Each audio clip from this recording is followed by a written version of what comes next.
everyone. So நம்ம எல்லாருமே ரொம்ப நாளா எதிர்பார்த்துட்டு இருந்த அந்த குரூப் 4 நோட்டிபிகேஷன் இன்னைக்கு வந்துருச்சு. ஸோ அந்த குரூப் 4 நோட்டிபிகேஷன்ல என்னெல்லாம் சொல்லியிருக்காங்க, எவ்வளோ வேகன்சி இருக்கு, என்னைக்கு அப்ளை பண்ணும், எப்போ லாஸ்ட் டேட், எப்போ எக்ஸாம், எப்போ, அதுக்கப்புறம் அதுல என்ன புதுசா சேஞ்சஸ் கொண்டு வந்திருக்காங்க, அதை பத்தின எல்லா டீட்டெயில்ஸுமே நம்ம இந்த வீடியோல டீட்டெயிலாவே பார்ப்போம். ஓகேவா? சரி. ஸோ ஃபர்ஸ்ட் தமிழ்நாடு அரசு பணியாளர் தேர்வாணையம் டிஎன்பிஎஸ்சி.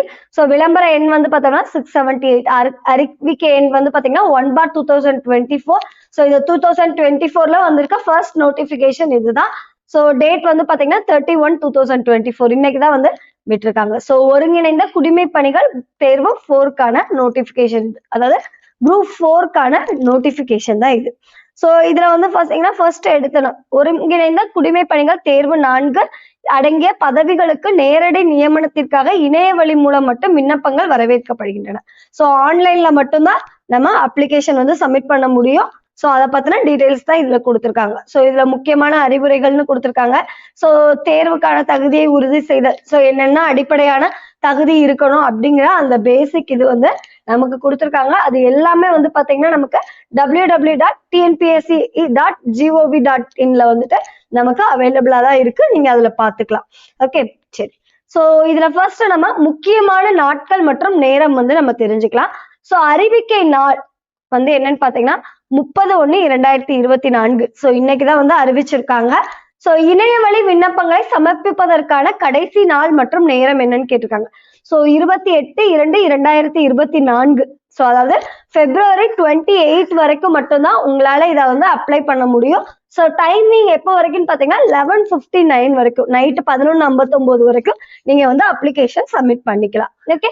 ஸோ விண்ணப்ப திருத்த சாளர காலம், ஸோ அதாவது நீங்க சப்மிட் பண்ணிட்டீங்க அப்ளிகேஷன், சப்போஸ் அதுல ஏதாவது உங்களுக்கு கரெக்ஷன்ஸ் ஏதாவது பண்ணணும், சம் சேஞ்சஸ் ஏதாவது பண்ணணும் அப்படின்னா அதுக்கான டைம் பாத்தீங்கன்னா March 4th இருந்து March 6th வரைக்கும் அதுக்கான டைம் கொடுத்துருக்காங்க. ஸோ இதுக்கப்புறம் உங்களால அப்ளிகேஷன்ல எந்த ஒரு சேஞ்சஸுமே பண்ண முடியாது, இதுக்குள்ள மட்டும்தான் நீங்க சேஞ்சஸ் பண்ணிக்கணும். ஓகே. தேர்வு நாள் மற்றும் நேரம். ஸோ தேர்வு நாள் என்னைக்கு அப்படின்னு பாத்தீங்கன்னா 9/6. ஓகே, June 9th நமக்கு எக்ஸாம் சொல்லியிருக்காங்க.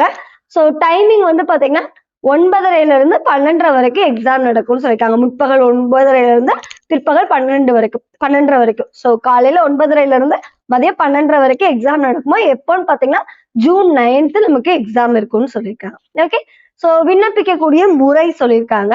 ஸோ தேர்வர்கள் பாத்தீங்கன்னா www.tnpsc.gov.in அப்படிங்கிற அந்த வெப்சைட்ல, இல்ல www.tnpsc.exams.in அப்படிங்கிற அந்த இணையதளங்கள் மூலமா விண்ணப்பிச்சுக்கலாம்னு சொல்லியிருக்காங்க. இந்த வெப்சைட் மூலமா அவங்க உங்களோட அப்ளிகேஷனை சப்மிட் பண்ணலாம் அப்படின்னு சொல்லியிருக்காங்க.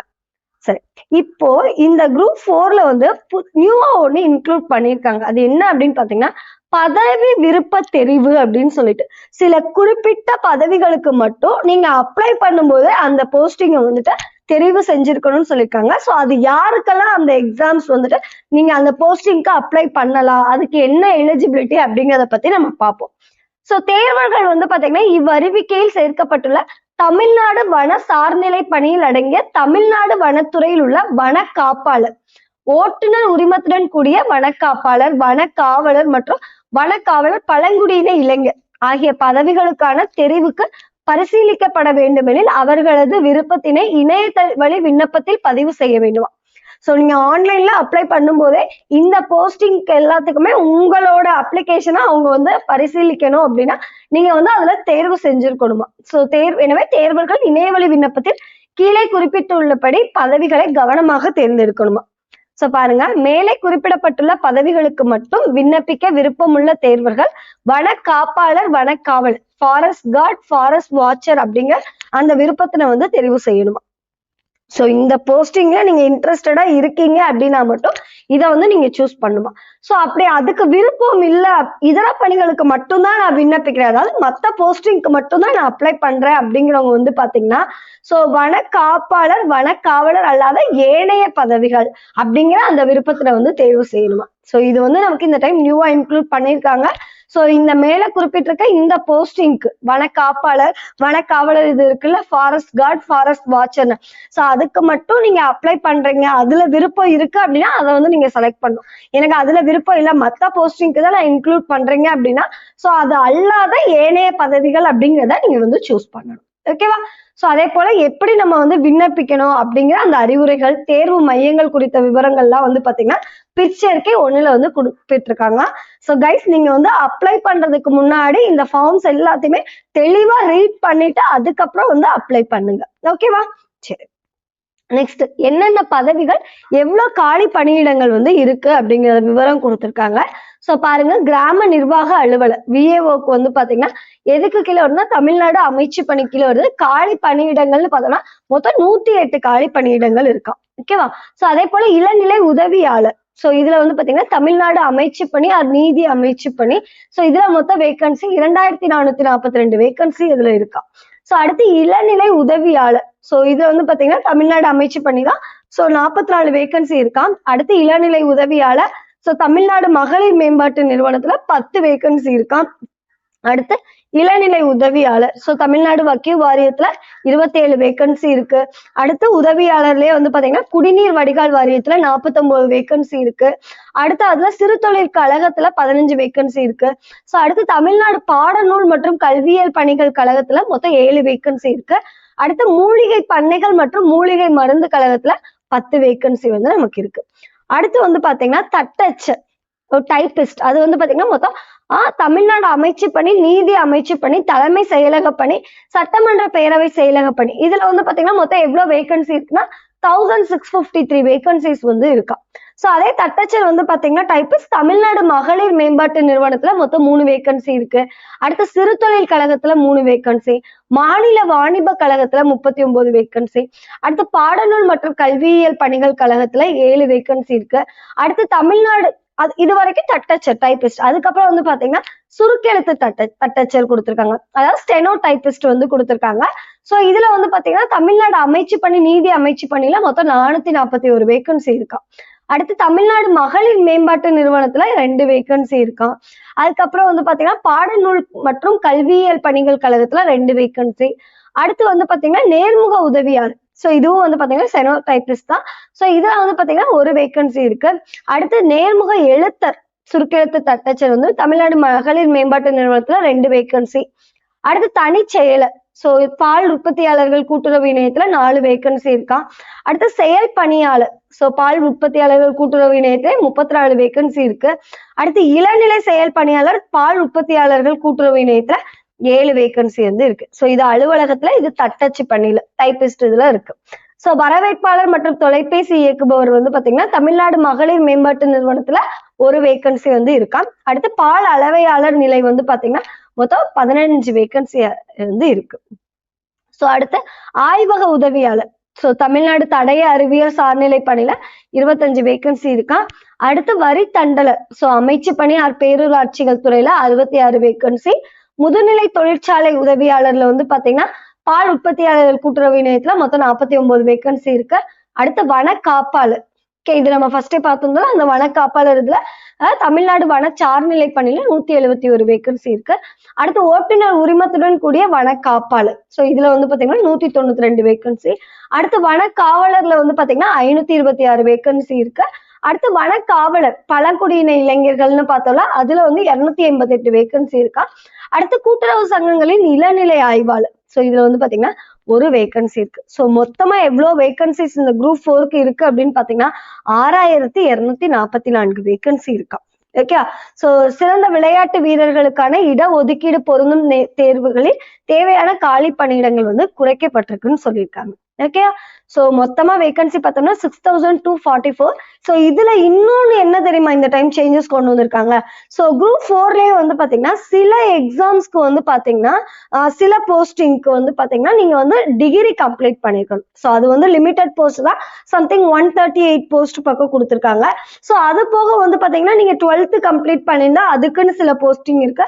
அதுக்கப்புறம் 10th முடிச்சவங்களுக்கு கொஞ்சம் அதிகமான வேகன்சிஸ் வந்து இருக்கு. சோ இந்த டைம் இந்த மாதிரி ஸ்பிளிட் அப்போ வந்து கொடுத்திருக்காங்க. சோ அதை நம்ம என்னென்ன அப்படின்னு சொல்லிட்டு பாத்திரலாம்.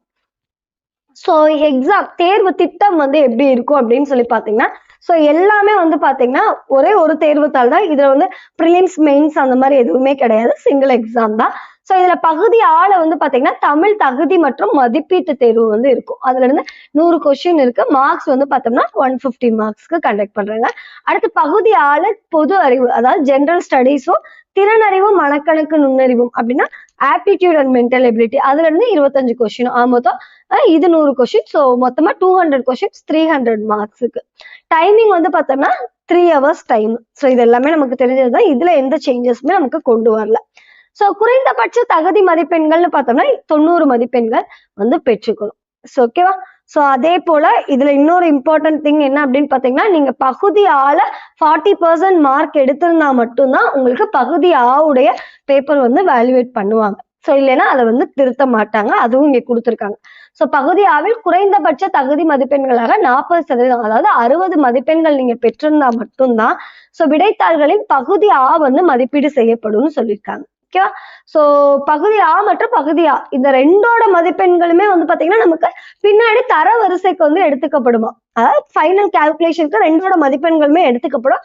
ஆனா நீங்க பகுதி ஆல வந்து பாத்தீங்கன்னா கண்டிப்பா 40% வந்து வாங்கியிருக்கணும்.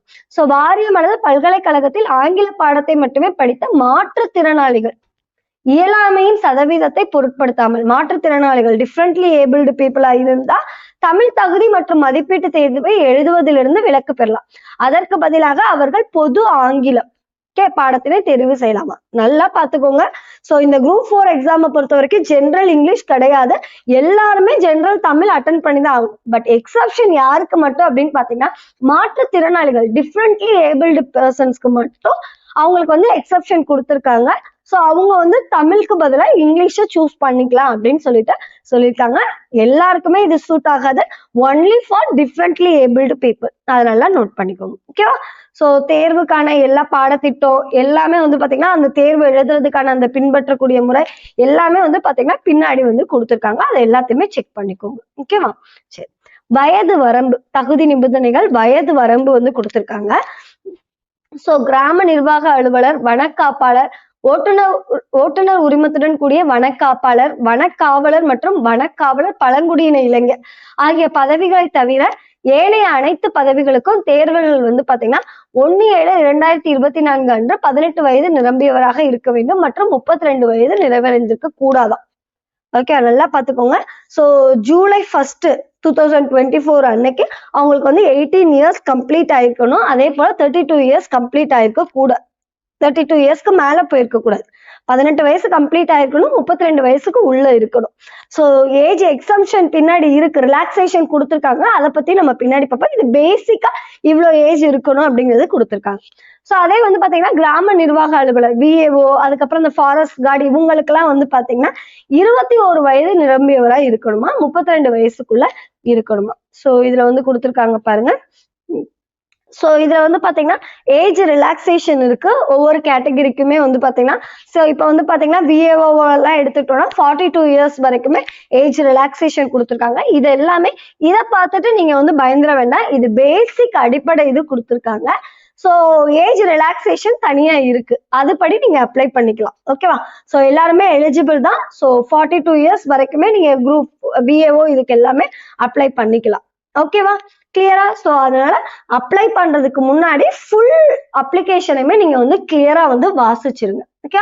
சோ அதே போல எந்தெந்த போஸ்டிங் வந்து பாத்தீங்கன்னா நமக்கு வந்து டிகிரி கம்ப்ளீட் பண்ணிருக்கணும், அது எல்லாமே நமக்கு வந்து இந்த நோட்டிபிகேஷன்லயே கொடுத்துருக்காங்க. சோ அதனால அது எல்லாத்தையுமே நீங்க செக் பண்ணிக்கோங்க. ஓகேவா. சோ அதே போல நான் ஆல்ரெடி சொன்னதுதான், ஜெனரல் இங்கிலீஷ் வந்து பாத்தீங்கன்னா only for differently abled persons who avail exemption from appearing in கட்டாய தமிழ் மொழி தேர்வு மற்றும் மதிப்பீட்டு தேர்வு. சோ தமிழ்ல இருந்து அவங்க எக்ஸம்ஷன் வாங்கியிருந்தா மட்டும் அவங்களுக்கு ஜெனரல் இங்கிலீஷ் வந்து எழுதிக்கலாம். மத்த யாருக்குமே ஜெனரல் இங்கிலீஷ் கிடையாது. சோ எல்லாருமே ஜெனரல் தமிழ் தான் வந்து எழுதி ஆகணும். ஓகேவா. சோ ஓரளவுக்கு இப்ப நோட்டிபிகேஷன் உங்களுக்கு கிளியர் ஆயிருக்கும்னு நினைக்கிறேன். சோ எவ்வளவு போஸ்டிங் இருக்கு எல்லாமே வந்து நம்ம இதுல பாத்திருக்கோம். மொத்தமா 6244 வேகன்சி இருக்கு. சோ கைஸ் இந்த டைம் இதை நம்ம யூஸ் பண்ணிப்போம். சோ ஏன்னா 2022ல நடந்ததுக்கு அப்புறம் 2024ல தான் நமக்கு எக்ஸாம் வந்திருக்கு. சோ அதனால இந்த இதை நம்ம மிஸ் பண்ணிட வேண்டாம். சோ அதனால நல்லா படிக்க ஆரம்பிங்க. சோ இன்னும் நமக்கு ஜூன்ல தான் எக்ஸாம். ஸோ இடையில வந்து நமக்கு வந்து பாத்தீங்கன்னா பிப்ரவரி, மார்ச், ஏப்ரல், மே 4 months கம்ப்ளீட்டா நமக்கு டைம் இருக்கு. ஸோ அதனால இந்த 4 months கரெக்டா நீங்க ரைட்டான ஸ்ட்ராட்டஜி படி படிக்க ஆரம்பிங்க. ஈஸியா இந்த எக்ஸாமை நம்மளால கிளியர் பண்ண முடியும். ஸோ இப்போதைக்கு நீங்க வேகன்சி இவ்வளவுதான் இருக்கு, அதை எதையுமே மைண்ட்ல வச்சுக்காதீங்க. ஏன்னா வேகன்சி வந்து பாத்தீங்கன்னா இது டெம்பரரின்னு தான் கொடுத்துருக்காங்க.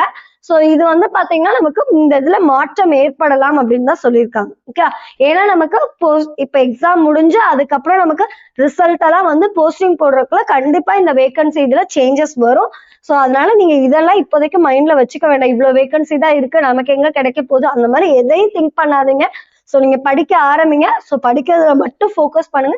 இவ்வளவு நாள் போனாலும் பரவாயில்ல, இப்போ நமக்கு வந்து நோட்டிபிகேஷன்ல வந்ததுல இருந்து எக்ஸாம் வரைக்குமே நமக்கு வந்து 4 months டைம் இருக்கு. சோ நிறைய டைம் இருக்கு. சோ அதனால அந்த 4 months எஃபெக்டிவா யூஸ் பண்ணுங்க. டெய்லியும் உட்காந்து படிங்க. சோ உங்க டைம் எப்படி உங்களுக்கு ஒர்க் போக எந்த மாதிரி டைம் இருக்கோ அதை அலாட் பண்ணி கரெக்டா படிக்க ஆரம்பிங்க. ஸ்ட்ராட்டஜிஸ் படி படிங்க. ஸோ சப்போஸ் நீங்க வந்து கோர்ஸ் வந்து நீங்க பர்ச்சேஸ் பண்ணணும் அப்படின்னு நினைச்சீங்கன்னா அதுவும் நம்மளோட ஆப்ல எல்லாமே அவைலபிளா தான் இருக்கு. டெஸ்ட் பேக்ல இருந்து எல்லாமே உங்களுக்கு ரெடியா தான் இருக்கு. ஸோ நீங்க அந்த ஆப்பர்ச்சுனிட்டியை யூஸ் பண்ணிக்கோங்க. ஸோ இப்போ வந்து பாத்தீங்கன்னா ஆஃபர்ல தான் உங்களுக்கு வந்து போயிட்டு இருக்கு. டிஎன்பிஎஸ்சி ஃபுல் கோர்ஸா இருக்கலாம், பொது தமிழ் அண்ட் ஆப்டிடியூட் கோர்ஸ் ரெண்டுமே ஆஃபர்ல தான் போயிட்டு இருக்கு. ஸோ நீங்க வந்து கோர்ஸ் பர்ச்சேஸ் பண்றதுன்னா ஆப் டவுன்லோட் பண்றதுக்கான லிங்க் வந்து கீழே டிஸ்கிரிப்ஷன் பாக்ஸ்ல கொடுத்துருக்கேன். அந்த லிங்க் யூஸ் பண்ணி நீங்க ஆப் டவுன்லோட் பண்ணிட்டு கோர்ஸ் பர்ச்சேஸ் பண்ணிக்கோங்க. ஸோ அது என்ன பெனிஃபிட்னா இந்த குரூப் 4க்கு தேவையான கம்ப்ளீட் என்னெல்லாம் சப்ஜெக்ட்ஸ் இதுல இன்க்ளூட் ஆகுதோ அந்த எல்லா சப்ஜெக்ட்ஸ்ல இருக்கக்கூடிய எல்லா டாபிக்ஸுமே உங்களுக்கு கிளாஸ் நடத்தி நாங்க வீடியோவா கொடுத்துருப்போம். ஸோ இதை வந்து பாத்தீங்கன்னா நீங்க உங்களோட டைமுக்கு நீங்க வந்து படிச்சுக்கலாம். ஸோ ஏன்னா நிறைய ஒர்க் போறவங்களாலதான் தனியே டைம் ஒதுக்கி கிளாஸுக்குன்னு போக முடியாது. ஸோ மெயினா அவங்களுக்காக இந்த ஹவுஸ் ஒய்ஃப்காக தான் இது வந்து நம்ம வந்து டிசைன் பண்ணியிருக்கோம். ஸோ அதனால உங்களுக்கு எப்பெல்லாம் ஃப்ரீ டைம் இருக்கோ அப்பெல்லாம் வந்து நீங்க படிச்சுக்கலாம். ஸோ அதே போல பிளானரும் உங்களுக்கு இதுலயே வந்துடும். 4 monthsக்கான கம்ப்ளீட் பிளானர் உங்களுக்கு இதுக்குள்ளேயே இருக்கு.